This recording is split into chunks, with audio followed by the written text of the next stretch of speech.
ಮೆರೆದುಕೊಂಡ ವೀರ ಛಲಗಾರರ ಮಗನೆಂದರೆ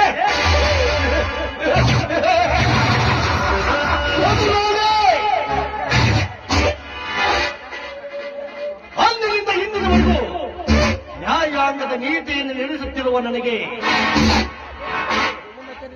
ವಿರೋಧಿಗಳೆಂಬ ಕುನ್ನಿಗಳು ಯಾರೂ ಇಲ್ಲ ನನ್ನ ಮುಂದೆ.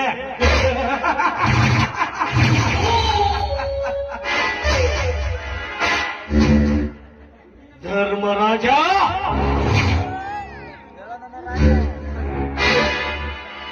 ಈ ಜಗದಲ್ಲಿ ನಿನ್ನ ತಮ್ಮನ ಬಲದಿಂದ ನಿನ್ನ ಧರ್ಮದ ಪಾಠವನ್ನು ಹೇಳಿ ನಿನ್ನ ಕೀರ್ತಿಯನ್ನು ಹೆಚ್ಚಿಸಿ ಬರ್ತಾ ಇದ್ದಲ್ಲ ಮಗನೇ. ಮುಂದೊಂದು ದಿನ ಅದೇ ನಿನ್ನ ತಮ್ಮನ ಮುಂದೆ ರಚಿತ ಅಂಬಲಿಗಾಗಿ ಕೈ ಒಟ್ಟಿ ನಿಲ್ಲುವ ಹಾಗೆ